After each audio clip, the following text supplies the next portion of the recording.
Let's go outside, the snow is falling down and every child is having so much fun.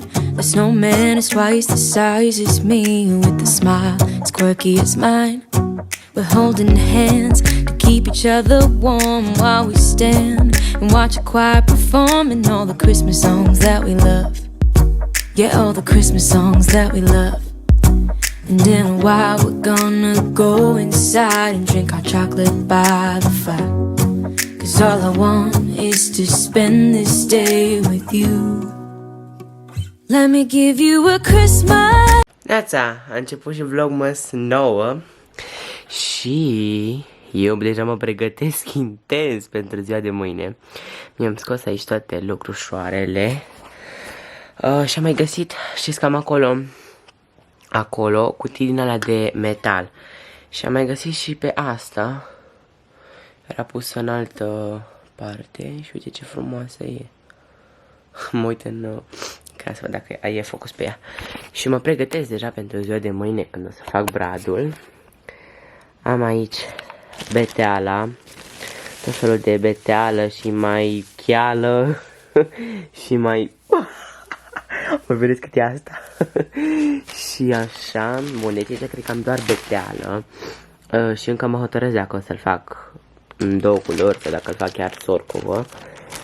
Iar aici am tot felul de instalații. Am mai multe, nu știu câte, am vreo 4-5 instalații. Măcar am aici. Și aici am toate globurile, care sunt o grămadă. Deci toată punga asta e plină doar cu globuri.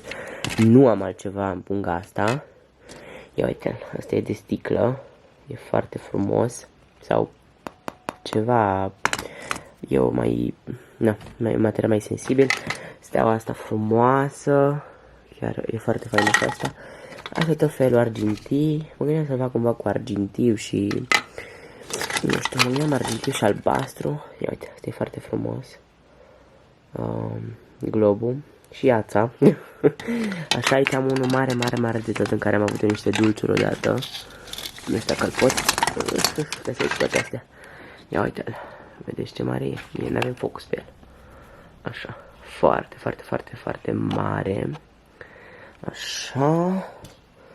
Și tot felul. Sau îl pot face? Îl pot face gri. Așa cum am zis. Gri cu roz așa și cu albastru. Ia uite, și asta mi se pare așa de frumos. Stai că focusul meu e așa. Ia uite și asta. Și nu știu, tot felul am, uite și asta. Gri așa. Uite, în asta mă și văd. Dacă pun un pic de focus, mă și văd, vezi că scrie acolo Canon. Dacă îl țin așa, scrie acolo camera. Și de toate felurile am, uite. Am gri, am mov, am, uite și asta ce frumos și asta, parcă am ceva și pe gri, sau nu. Nu știu, dar am asta e iar foarte frumos, asta e greu. Un pic, așa, glob disco. Și e făcut asta, cred că e făcut manual.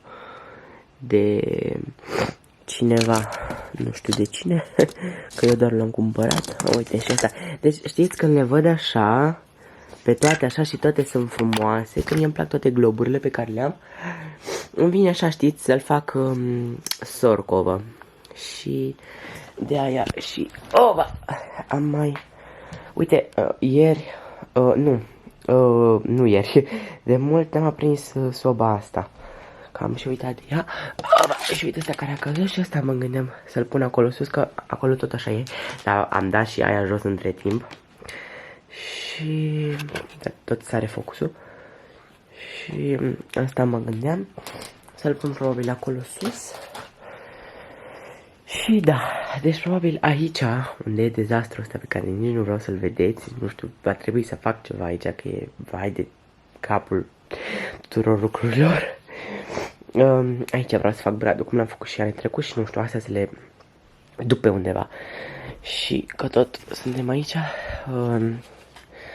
nu știu dacă, adică probabil nu știu dacă e un subiect de interes pentru voi, probabil că nu. Știți că eu aveam un, din asta cu care călcam eu rufe, l-aveam pe la alb, dar nu știu unde e, că e pe aici. Uite pe la alb, probabil nu mai știți că vi l-am arătat eu de mult, în timp ce călcam cu el. Vine ăla s-a cam stricat și mi-a dat unul ca lumea.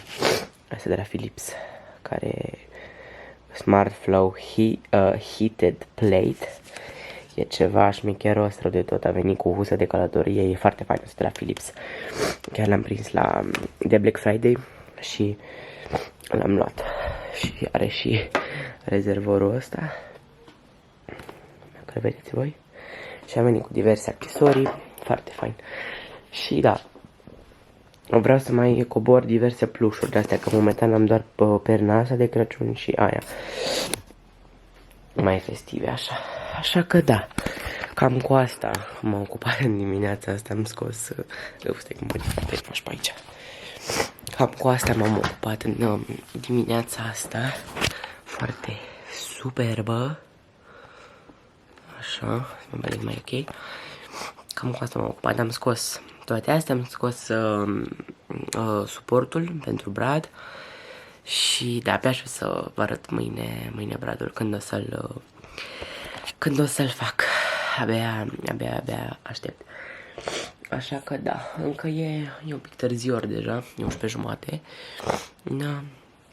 Da, e sâmbătă azi, așa că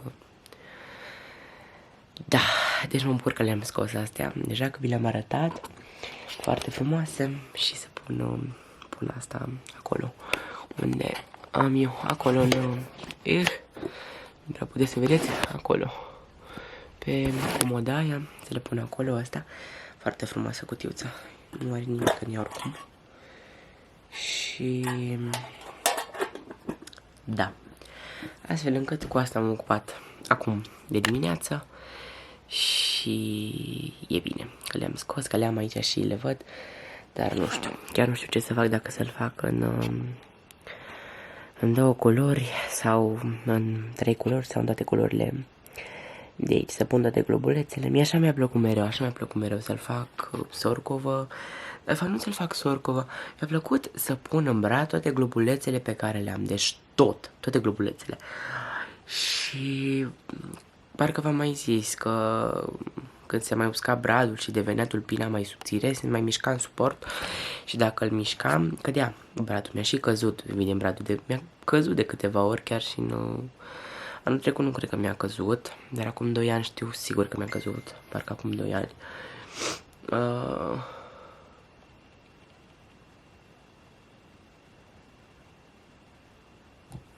Și da. Așa că ne vedem mai încolo, puțin. Cam atât și pe azi. Ne revedem mâine. Deja e bine că am scos globulețele, că le-am aici. O să vedem cum voi face bradul, abia aștept mâine. Și da, vă urez sfârșit de zi de sâmbătă plăcut. Și da, deja s-a întunecat, nu e chiar seara, dar s-a întunecat destul de mult, adică vedeți și lumina cu care mă vedeți, ce huruie este laptopul, evident, care procesează, editează de zor. Cred că nu va rezista lunii decembrie. Nu glumesc, va rezista. Și da, ne revedem mâine așadar cu un nou vlogmas. Pa, noapte bună!